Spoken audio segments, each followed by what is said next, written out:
కన్నవారి ఆఖరి ప్రయాణంలో కూడా తోడురాని పిల్లలు ఉన్నా ఒకటే లేకపోయినా ఒకటే. బ్రతికున్నప్పుడు ప్రేమ చూపించలేదు, చివరకు తండ్రి మరణిస్తే వీడియో కాల్లో చూశారు ముగ్గురు కూతుళ్ళు. హర్యానాలోని పానిపట్లో జరిగిన ఓ కథ దేశవ్యాప్తంగా ఇప్పుడు వైరల్గా మారింది. ముంబైకి చెందిన పాతతరం బట్టల వ్యాపారవేత్త శివచరణ్ రామ్ రతన్ గుప్తా హర్యానాలోని సోనిపట్లోని వృద్ధాశ్రమంలో చనిపోయారు. గుప్తా వయసు 74 ఏళ్లు. 3 ఏళ్ల క్రితం ముంబై నుంచి హర్యానా వచ్చారు. ఎందుకంటే ఆయన భార్య చనిపోయింది. ఒక్కరే ముంబైలో ఉండలేకపోయారు. ఆయన భార్య మీనా బ్రతికున్నన్ని రోజులు ఇద్దరు ఒకరికొకరు కలుస్తున్నారు. కానీ భార్య చనిపోయిన తర్వాత తనను పట్టించుకునేవారే లేరు. అలా అని పిల్లలు లేరని కాదు, ముగ్గురు కూతుళ్ళున్నారు. ముంబైలో ఒకప్పుడు ఆయన పేరున్న బట్టల వ్యాపారవేత్త. నాణ్యమైన బట్టలకు ఆయన షాపు పెట్టింది పేరు. పెద్ద సెలబ్రిటీలు కూడా ఆయన దగ్గరకు వచ్చేవారు. తన ముగ్గురు కూతుళ్లను ఎంతో ప్రేమగా పెంచుకున్నారు. బాగా చదువు చెప్పించారు. రెక్కల మొక్కలు చేసుకుని వారిని పోషించారు. ముగ్గురికి బ్రహ్మాండంగా పెళ్లిళ్లు చేశారు. మనవళ్ళు మనవరాళ్లను ప్రతి పండుగకు పిలిపించుకుని మురిసిపోయేవారు. పెద్ద కూతురు పేరు అనిత. ఆమె నేపాల్లో సెటిల్ అయింది. రెండో కూతురు నిషా యూపీలోని అజంగర్లో ఉంటోంది. ఇక చిన్న కూతురు ప్రియ ముంబైలోనే ఉంటోంది. ఎవరి జీవితాల్లో వారు సెటిల్ అయిపోయారు. వ్యాపారం కూడా ముగిసిన తర్వాత ముగ్గురికి ఆస్తులను పంచిచ్చారు తండ్రి. తాను మాత్రం ముంబైలోని ఇంటిని ఉంచుకున్నారు.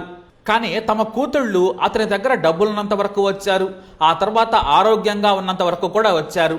ఆ పరిస్థితుల్లో కూడా ఆయన వారి కోసం అంతా ఖర్చు చేశారు. వారి సంతోషాల కోసం తండ్రిగా జీవితాన్ని మొత్తం త్యాగం చేశారు. కానీ ఎప్పుడైతే వీరి దగ్గర డబ్బు లేదని తెలిసిందో కూతుళ్ళు కూడా రావటం మానేశారు. తమ ఇంటికి పండుగకు వచ్చి వెళ్లాలని కోరినా కూడా రాలేదు. కేవలం ఫోన్లో పొడిపొడిగా మాట్లాడుతూ ఉండేవారు. అప్పుడప్పుడు వీడియో కాల్స్ చేసేవారు. ఇక తల్లిదండ్రులను కనీసం తమ ఇంటికి ఒక్కసారి కూడా తీసుకెళ్లేవారు కాదు. అయినా సరే తమ దగ్గర ఉన్న కొంత డబ్బుతోనే బతకడం మొదలు పెట్టారు దంపతులు. గుప్తా మీనాలు ఒకరికొకరు బతికారు. బహుశా భార్యాభర్తల బంధం ఉండేది చివరి రోజుల కోసమేనేమో. అయితే భార్య మీనా చనిపోయింది. అప్పుడు కూడా ఆయనే తన సొంత ఖర్చులతో అంత్యక్రియలు చేశారు. కూతుళ్ళు అలా వచ్చి ఇలా వెళ్లిపోయారు. సంప్రదాయం ప్రకారం అన్ని కార్యక్రమాలు చేసి తన భార్యకు వీడ్కోలు పలికారు గుప్తా. మళ్లీ జన్మంటూ ఉంటే మనం కలిసే బ్రతుకుదామనుకున్నారు ఆయన. అయితే భార్య చనిపోయిన తర్వాత ఒంటరితనం ఆయన్ను వేధించింది. ముంబైలోనే ఉన్న చిన్న కూతురు ప్రియ పట్టించుకోలేదు. తండ్రికి ఏం కావాలో కూడా చూడటం మానేసింది. ఫోన్ చేసినా ఎవరూ పెద్దగా స్పందించలేదు. ఇక ముంబైలో ఉండడం దండగనుకున్నారు ఆయన. ఉన్న ఇంటిని అమ్మేశారు. ఆ డబ్బును కూడా తన కూతుళ్లకే ఇచ్చి తాను కొంత ఉంచుకున్నారు. నాకు ఎవరో లేరనుకున్న గుప్తా తనకు తెలిసిన వారి ద్వారా పానిపట్టు వెళ్లారు. అక్కడ సమాజ్ కళ్యాణ శిక్షా సమితి వారు నిర్వహించే ఓల్డేజ్ హోమ్ లో జాయిన్ అయ్యారు. అక్కడ ముగ్గురు కూతుళ్లున్నా కూడా ఒంటరిగానే గడిపారు. ఇతర వృద్ధులతోనే ఆయన జీవితం. ఆశ్రమ నిర్వాహకుడికి తన ముగ్గురు కూతుళ్ల ఫోన్ నంబర్లు ఇచ్చారు. ప్రతి నెల కొంత డబ్బును ఆశ్రమానికి ఇస్తూ అక్కడే జీవితం గడిపారు గుప్తా. వృద్ధాప్య సమస్యలు వచ్చినా కూడా కూతుళ్లు పట్టించుకోలేదు. అనారోగ్యంతో వేదన పడినా కూడా పలుకరించేవారే కరువయ్యారు. ఆశ్రమం వారితోటే ఆయన సేవలు చేయించుకున్నారు. ఏ ఒక్క కూతురు కూడా తండ్రిని పట్టించుకోలేదు. అలా ఆయన దిగులుతో బ్రతుకుతూ ఉన్నారు. కానీ ఆగస్టు 4న ఉదయం 3:30 గంటలకు తుది శ్వాస విడిచారు గుప్తా. ఆశ్రమం వాళ్ళు వెంటనే స్పందించారు. ఆశ్రమ నిర్వాహకుడు గుప్తా ముగ్గురు కూతుళ్ళకి ఫోన్ చేసి విషయం చెప్పారు. కనీసం కన్నీళ్లు కార్చకపోగా తాము రాలేమని ససెమెరా అన్నారు. ఎవరో ఒకరైనా వస్తే బాగుంటుందంటే తామెవ్వరం రాలేమని చెప్పారు. మేం బిజీగా ఉన్నామని వారికి చెప్పుకొచ్చారు. కనీసం చివరి చూపు కూడా చూడరాని ప్రశ్నించిన మొహమాటం కూడా లేకుండా రాలేమని చెప్పారు ఆ మనస్సు లేని కూతుళ్ళు. మీ ఆశ్రమం రూల్స్ ప్రకారమే మీరే అంత్యక్రియలు జరిపించండి ఉచిత సలహా ఇచ్చారు. అందుకు ఎంత ఖర్చు అవుతుందని అడిగారు. అమ్మా, మేము ఉచితంగానైనా చేస్తాం, మాకు ఇది గొప్ప కార్యం అనుకుంటామని ఆశ్రమం సిబ్బంది చెప్పారు. ఒకవేళ మీరే చేయించాలనుకుంటే 5,100 రూపాయలు అవుతుందని చెప్పారు. పెద్ద కూతురు వెంటనే 5,100 ఫోన్ పే చేసింది. తన తండ్రి కన్ని అల్లారి ముద్దుగా పెంచి పెద్ద చేసి పెళ్లిళ్లు చేసిన ఆమె కేవలం 5,100 రూపాయలతో బంధం తెంచేసుకుంది. ఇక మిగతా ఇద్దరి సంగతి సరే. ముగ్గురు కూతుళ్లు వీడియో కాల్లో అంత్యక్రియలు చూస్తామన్నారు. ఇక ఆశ్రమ నిర్వాహకులు ఏర్పాట్లు చేశారు. ఆశ్రమం సిబ్బంది ఇతర మంచి మనసున్న స్థానికుల సాయంతో ఏర్పాట్లు చేశారు. తండ్రిని వీడియో కాల్లోనే చూశారు. తమ తండ్రి చెవి దగ్గర ఫోన్ ఉంచితే నాన్నా నాన్నా నాన్నా అని పిలిచారు. హిందూ సంప్రదాయాల ప్రకారం అన్ని కార్యక్రమాలను చేయిస్తున్నారు ఆశ్రమ నిర్వాహకుడు. ఎందుకంటే వారి మరణంలోనూ అన్ని సంప్రదాయాలు పూర్తి చేస్తే స్వర్గానికి వెళతారు, ఆత్మ శాంతిస్తుందని నమ్ముతారు. కానీ ఇక్కడే మరో విషయం మనం చెప్పుకోవాలి. ఆ నీచపు కూతుళ్లలో ఓ కూతురు ఇంకెంతసేపు పడుతుంది, మాకు ఆకలవుతుంది, పిల్లలు కూడా తినలేదని మాట్లాడటం అక్కడున్న వారిని కూడా బాధ పెట్టింది. ఇలాంటి వారికి ఫోన్ చేసి మేము తప్పు చేశామని వారిలోనే బాధపడ్డారు.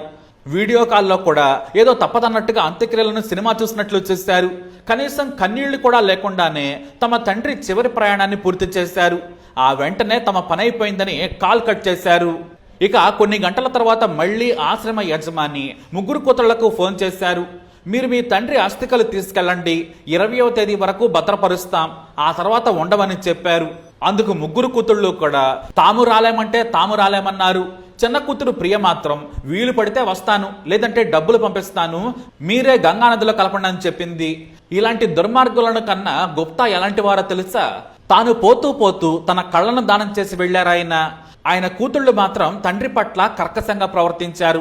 ఆ కుమార్తెలను చూసి ఇప్పుడు దేశం చేదరించుకుంటోంది. కడసారి చూపుకురాలని వారిలో నాన్నంటే ప్రేమ ఎక్కడా?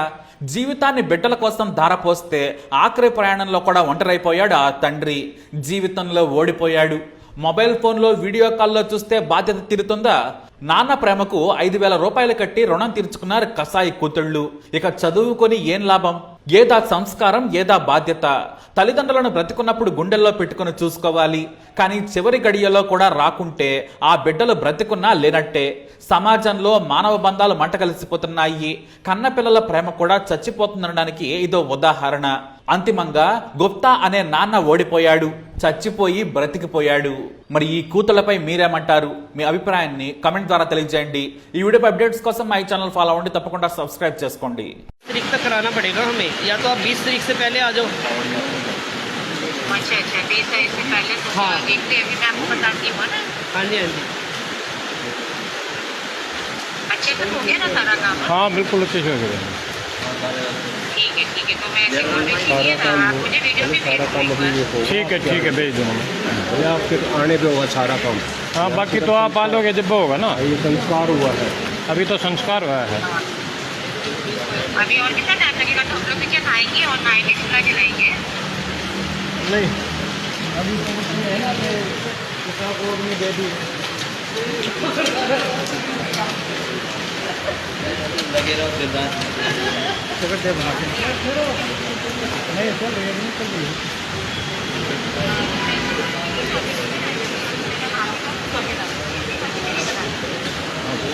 बस 10-15 मिनट में हो जाएंगे। हाँ हाँ